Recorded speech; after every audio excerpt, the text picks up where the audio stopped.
Hello friends, so we are back with the next video. So ये second lecture है हमारा nervous system का। सो पिछले लेक्चर तक हम लोग ने न्यूरॉन्स का स्ट्रक्चर पढ़ लिया था। उसमें कौन कौन से पार्ट्स होते हैं, उनका फंक्शन क्या होता है और क्या क्या किस किस चीज़ों से वो कंपोज्ड है। सो आज हम लोग पढ़ने वाले हैं माइलिनोजेनेसिस।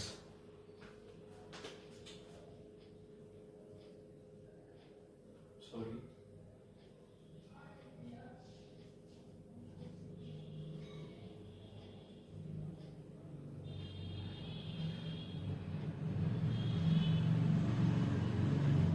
सो ये है माइलिनोजेनेसिस। ओके, ये होता क्या है? अब देखिए, होता क्या है कि जो हमारा एक्सॉन है, एक्सॉन पार्ट है, उसके ऊपर एक लेयर होता है, उसको बोलते हैं माइलिन शीट। इसका काम क्या होता है कि ये इसके अंदर जो आयंस हैं एक्सॉन के अंदर, उनको लीकेज से बचाता है और इंसुलेशन प्रोवाइड करता है एक्सॉन्स को। फिर से मैं रिपीट कर रहा हूं, दो फंक्शन है माइलिन शीट के। माइलिन शीट क्या होता है? एक्सॉन को कवर किया हुआ एक शीट है जो कि फॉस्फोलिपिड का बना हुआ है। तो फंक्शन दो है। पहला फंक्शन कि ये इंसुलेशन प्रोवाइड करता है। क्यों?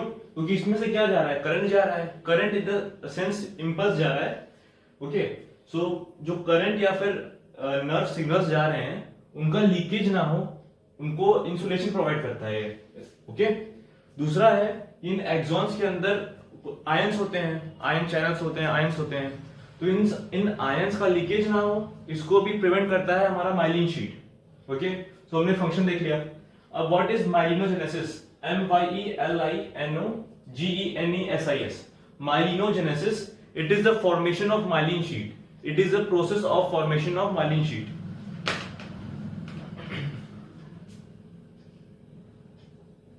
One second.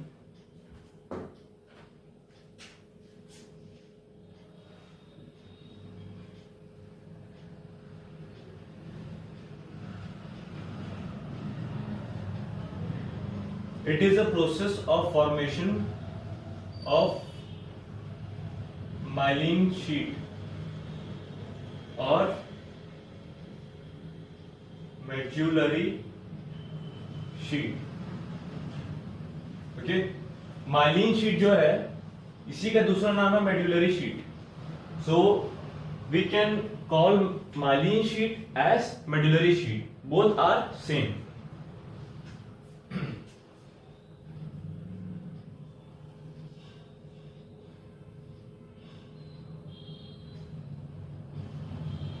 myelin sheet,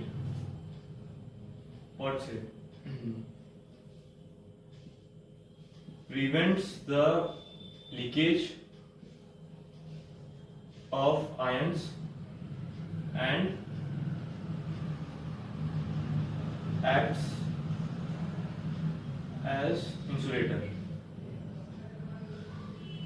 तो सेकंड पॉइंट में मैंने इसका फंक्शन लिख दिया है, myelin sheet prevents the leakage of ions and acts as insulator। आगे बढ़ते हैं। अब माइलिन शीट जो है, अब हम न्यूरॉन्स की बात, किसका बना होता है myelin sheath? It is composed of phospholipid. Okay, so myelin sheath किसका बना होता है? फॉस्फोलिपिड का। अगर हम न्यूरॉन्स का क्लासिफिकेशन देखें, न्यूरॉन्स के मेनली एक्सॉन की बात कर रहे हैं, एक्सॉन पार्ट की। तो कुछ ऐसे न्यूरॉन्स होते हैं जिनका एक्सॉन के ऊपर माइलिन शीट होता है, उनको माइलिनेटेड नर्व फाइबर बोलते हैं। और जिनके ऊपर माइलिन शीट नहीं होता, उनको नॉन माइलिनेटेड बोलते हैं। तो एक्सॉन की बात करेंगे, दो टाइप का होगा।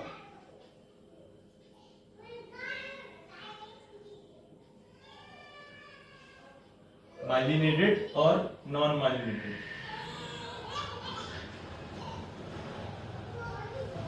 Okay, hope this is clear. थोड़ा छोटा दिख रहा होगा, माइलिनेटेड और नॉन माइलिनेटेड।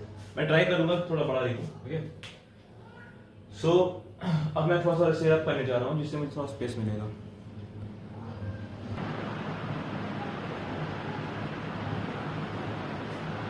सो अब हम लोग बात करने जा रहे हैं माइलिनेटेड नर्व फाइबर के बारे में। सो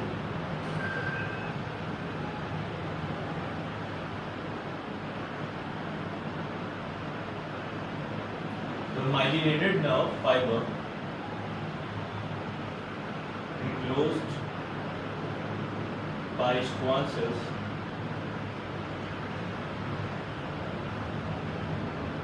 that form a covering called myelin sheath.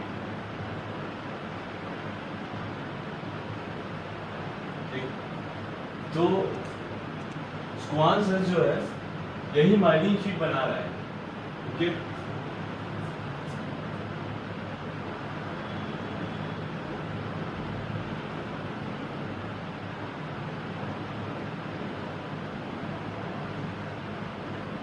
और अगर हम बात करें नॉन माइलिनेटेड नर्व फाइबर की,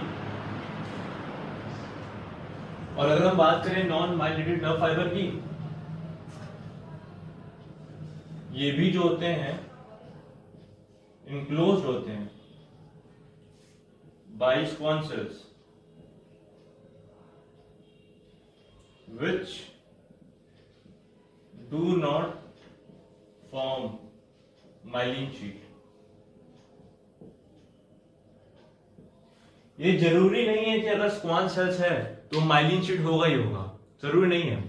माइलिनेटेड नर्व फाइबर की बात करें या फिर आप नॉन माइलिनेटेड नर्व फाइबर की बात करें, दोनों में ही स्क्वान सेल्स होता है, लेकिन एक में वो माइलिन शीट फॉर्म कर रहा है, एक में नहीं फॉर्म कर रहा है. ये डिफरेंस है.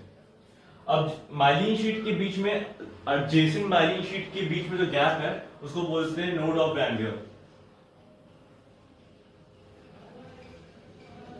The gap between adjacent what's it myelin sheet is known as node of Ranvier. Nodes of, ठीक, जो कि यहाँ पे लिखा हुआ है नोड्स ऑफ Ranvier. तो adjacent myelin sheet के बीच में जो गैप है उसको बोलते हैं नोड्स ऑफ Ranvier. अब आते हैं माइलिनोजेनेसिस के ऊपर.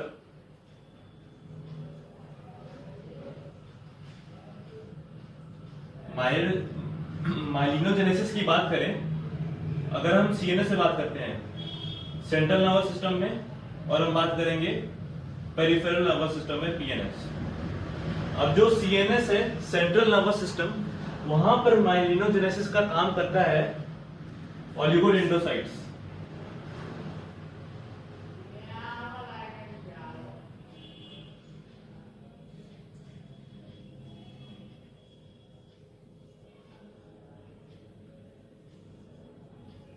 और पीएनएस में स्क्वान सेल्स. यानी कि सेंट्रल नर्वस सिस्टम में जो हमारा माइलिन शीट फॉर्मेशन होगा वो ओलिगोडेंड्रोसाइट सेल्स करेंगे, और पेरिफेरल नर्वस सिस्टम में स्क्वान सेल्स माइलिनोजेनेसिस यानी फॉर्मेशन ऑफ माइलिन शीट और मेडुलरी शीट. ओके, अब हम लोग बात करने जा रहे हैं न्यूरिलेमा के बारे में.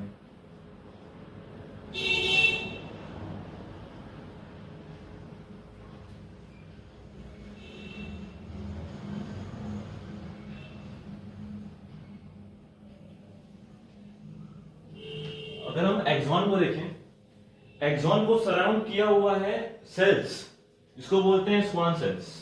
ठीक, तो स्क्वान सेल्स का एक ग्रुप है, क्लस्टर है एक्सॉन के सराउंड में, उसी को न्यूरिलेमा बोलते हैं.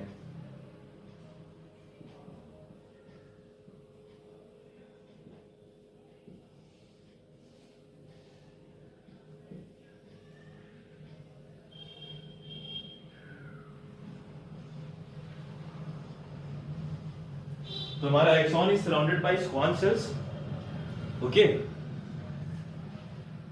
मतलब जिसको हम शीट ऑफ स्क्वान सेल्स भी बोल सकते हैं, स्क्वान सेल्स. ओके, मतलब जो ये स्क्वान सेल्स है ना, उसका ये लेयर है, ये लेयर है, ये लेयर है, ये लेयर है. एक्चुअल में इसके लेयर को बोलते हैं. सॉरी, इसके मैंने जो पहले बोला था वो गलत था. मतलब मैंने बोल दिया था क्लस्टर्स ऑफ स्क्वान सेल्स को न्यूरिलेमा बोलते हैं, पर ऐसा नहीं है. जो स्क्वान सेल्स का ये लेयर है, शीट है, उसी को न्यूरिलेमा बोलते हैं. Schwann sales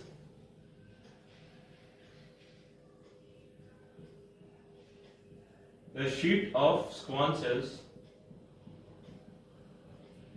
is known as neurilemma. Okay, हमारा ये न्यूरिलेमा हो गया कंप्लीट। अब हम आगे बढ़ते हैं।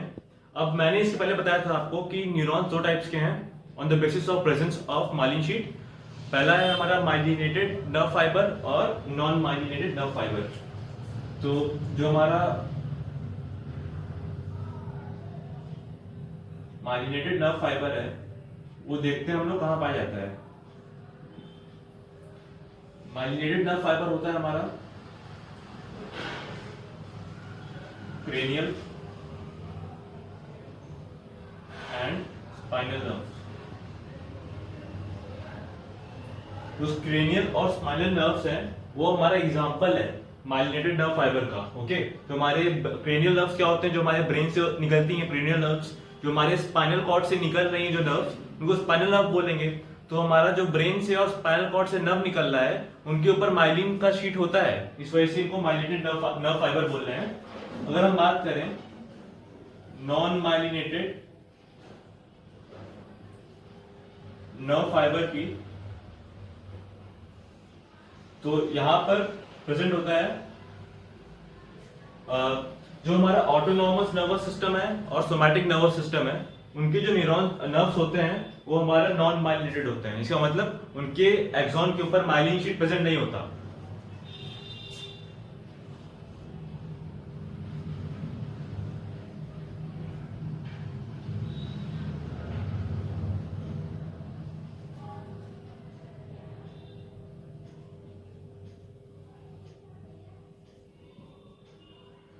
ओके,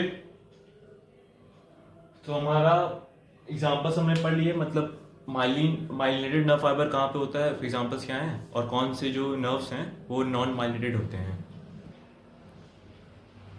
तो हम लोग पढ़ने जा रहे हैं हिस्टोलॉजी। हिस्टोलॉजी क्या है, study of tissues.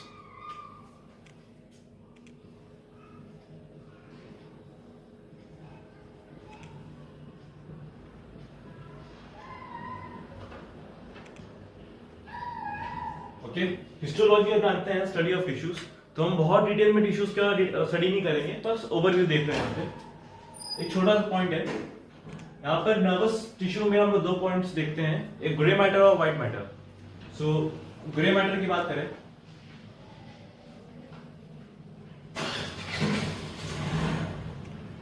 Grey matter और व्हाइट मैटर यहाँ पर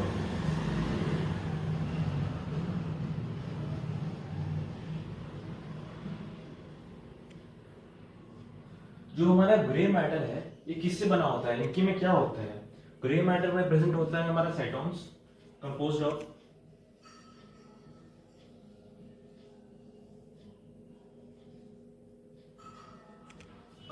of cytons and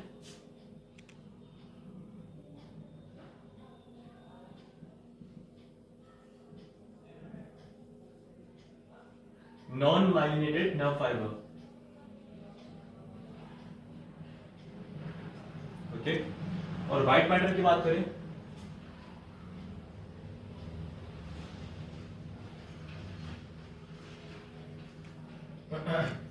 composed of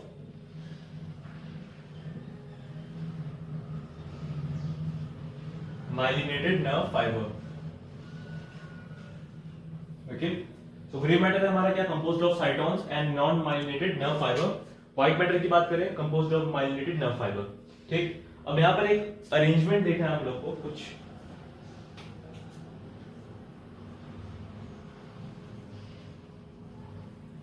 arrangement की बात करें, मतलब कि हमारे ब्रेन में, स्पाइनल कॉर्ड में, ब्रेन के अलग अलग पार्ट्स में ग्रे मैटर कहां पे होता है और व्हाइट मैटर कहां होता है वो देखेंगे। देखिए,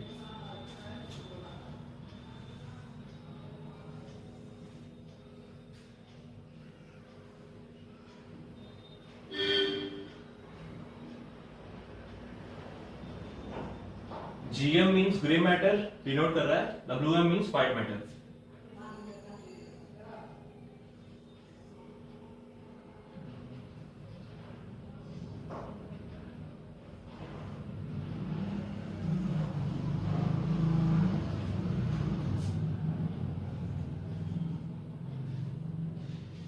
ठीक है।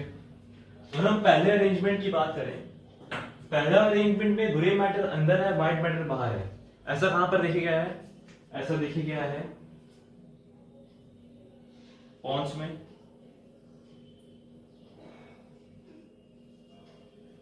मेडुला ऑब्लोंगेटा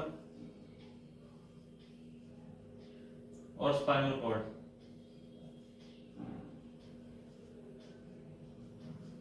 ठीक है। अगर हम सेकंड अरेंजमेंट की बात कर रहे हैं, ये यहां से हमारा अलग ही टॉपिक चल रहा है ना, इसको इससे मर्ज मत करिएगा, ये अलग हो गया। तो सेकंड वाले में व्हाइट मैटर अंदर है, ग्रे मैटर बाहर है। ऐसा देखा गया है हमारे ब्रेन्स में, सेरिबेलम और सेरेब्रम में।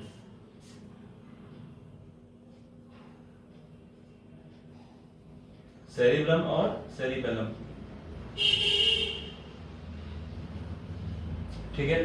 तो हमने यहाँ पे अरेंजमेंट देख लिया ग्रे मैटर और व्हाइट मैटर का हमारे अलग अलग पार्ट्स में, जैसे कि ब्रेन और सब स्पाइनल कॉर्ड के। तो अब हम लोग कुछ टर्म्स के बारे में जानने जा रहे हैं, कुछ नए टर्म्स। उनमें से कुछ टर्म्स आप जानते भी होंगे, कुछ ऐसे टर्म्स होंगे जो आप सुने हैं और लेकिन जानते नहीं हैं। ओके। सो पहला जो टर्म है वो है हमारा न्यूक्लियाई।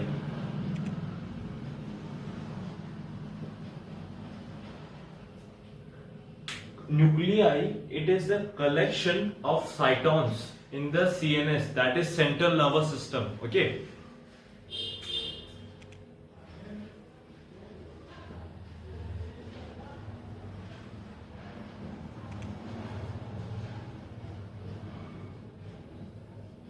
साइटोन्स आप जानते क्या होता है? It is cell body.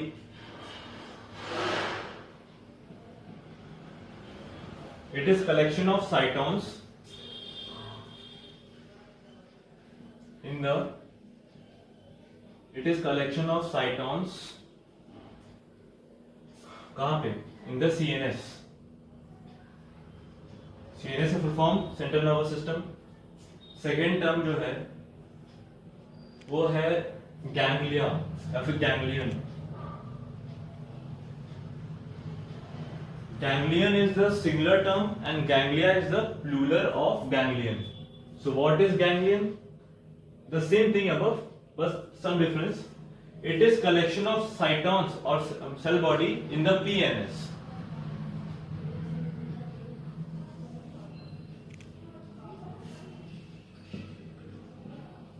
This means the above same line up to here will be copied in the second line. Okay. Now the third term is tract.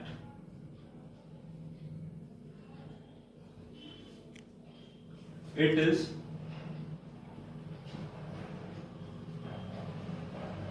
collection of axons in the PNS. PNS stands for peripheral nervous system.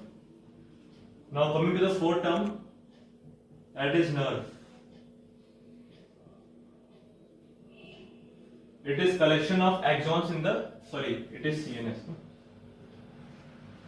Tract, it is collection of axons in the CNS, and nerve, it is the collection of axons in the PNS. Okay. So here we studied the terms. These four terms you have to remember it very well. So now we are going to study the types of neurons. Okay. In the basis of classification of neurons, we have two bases. The first one, the structural basis. We will divide the neurons on the basis of structure. Okay. The second one is the function basis. So let's start with the first one, that is the structural basis. So classification of neurons.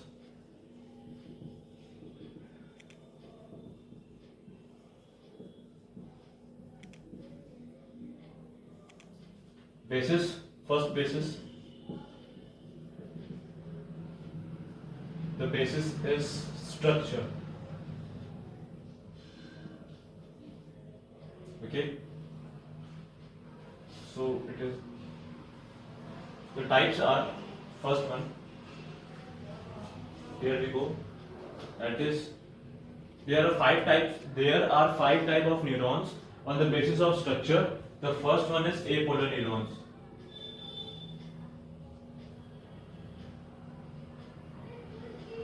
Okay.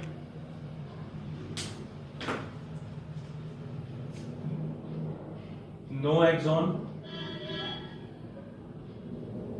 no dendron. That is, axon and dendron both are absent. That is, this neuron does not have any processes. Okay, it only has the cell body. Its structure is like this something. Okay. Where these apolar neurons are found, the question may be asked. It is found in hydra,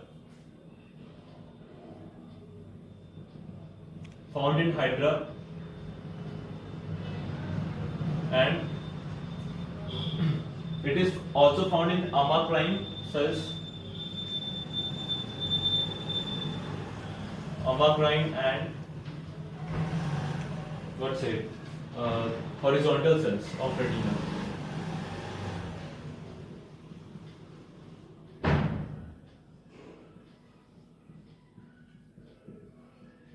Okay, so apolar neurons are found in hydra, amacrine, and horizontal cells of retina. So first type is complete. First one is complete. Second one is unipolar.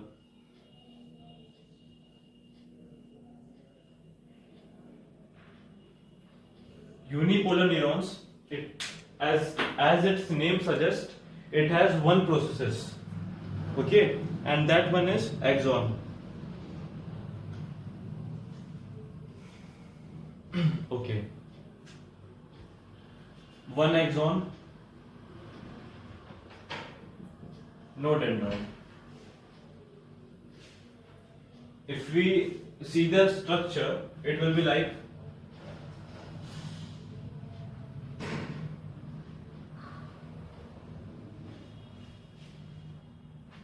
this. Found in unipolar neurons are found in embryonic stage. That is in embryonic stage now.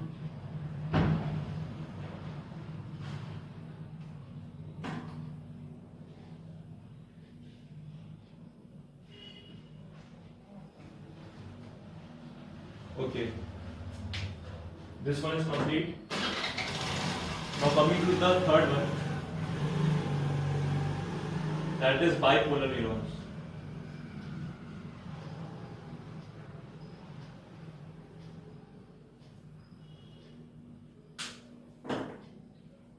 One axon and one dendron.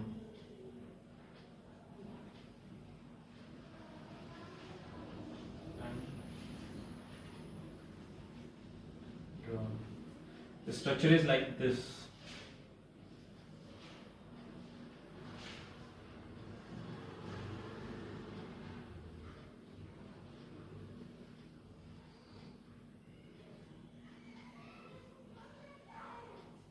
Okay, this is dendron and this is the axon. Found in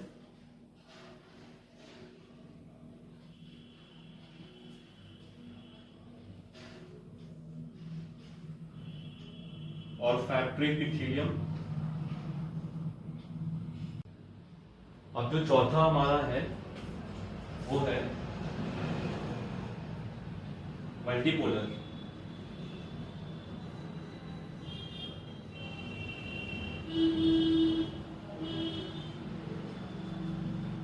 multipolar में क्या होगा कि axon तो एक होगा, one axon and many dendrons found in most of our neurons. जो हमारे body के ज्यादातर न्यूरॉन्स हैं वो मल्टीपोलर होते हैं. स्ट्रक्चर तो आप जान ही रहे हैं.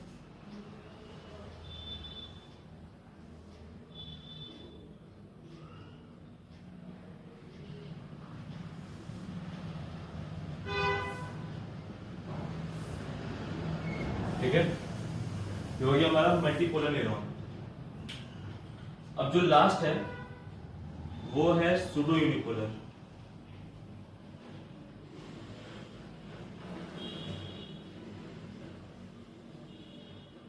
सूडो यूनिपोलर न्यूरॉन, इसके पास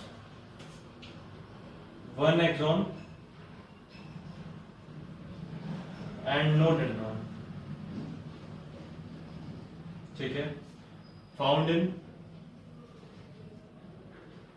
कहां पर मिलता है ये मिलता है हमें dorsal root ganglion of spinal cord.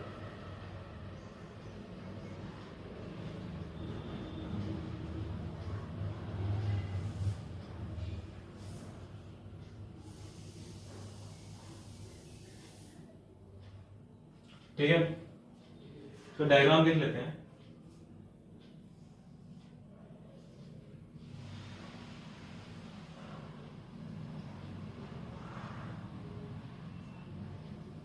कुछ इस तरह होता है, मतलब देखने में तो ये लग रहा है कि भैया ये बाइपोलर है, लेकिन है ये एक यूनिपोलर न्यूरॉन ही। लेकिन इस वजह से धोखा दे रहा है, इस वजह से इसको सूडो यूनिपोलर न्यूरॉन बोल रहे हैं। इसके पास एक ही एक्सॉन है, डेंड्रॉन नहीं है। ये एक्सॉन का ये दोनों एक्सॉन ही है पूरा, ठीक है। ये पूरा एक एक्सॉन है। कहाँ मिलता है ये? Dorsal root ganglion of spinal cord. तो हमारा ये कंप्लीट हो गया classification of neurons on the basis of structure. अब हम लोग पढ़ेंगे classification of neurons on the second basis, that is function. अब जो बेसिस सेकंड है वो होगा हमारा फंक्शन।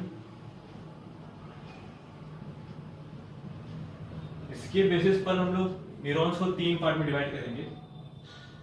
पहले की बात करें तो इफरेंट और सेंसरी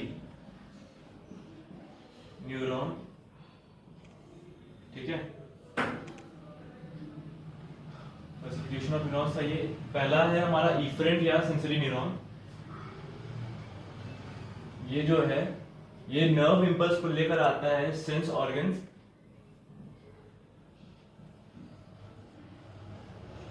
टू CNS। हमारा स्किन एक सेंस ऑर्गन है, ओके।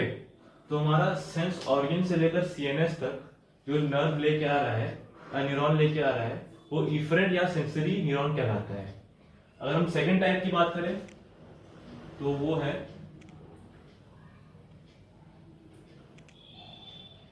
एफेक्टर। सेकंड टाइप जो है वो एफेक्टर न्यूरॉन कहलाता है। एफेक्टर न्यूरॉन या फिर मोटर भी बोल सकते हैं, मोटर और एफेक्टर न्यूरॉन।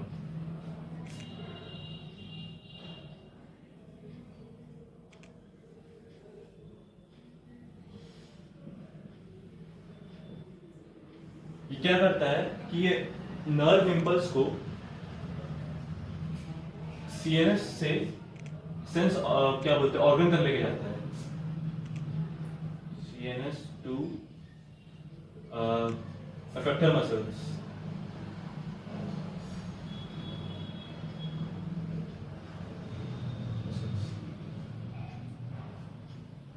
यानी कि जैसे कि हमारा हाथ है, ये एक एफेक्टर मसल है।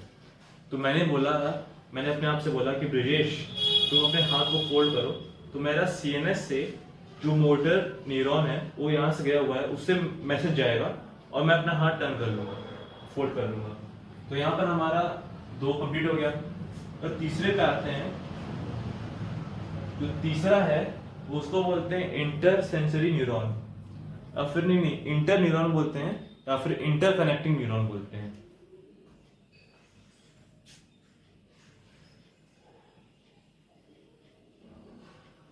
या फिर इंटरकनेक्टेड न्यूरॉन।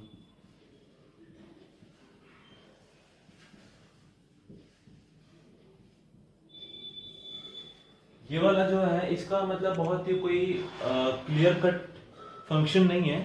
ये मेन जो होता है ये एक कॉम्प्लेक्स फंक्शंस के लिए मेन यूज होता है, जो कि कनेक्ट करता है हमारा इफरेंट और मोटर न्यूरॉन्स को, दोनों के बीच में ये एसोसिएशन प्रोवाइड करता है।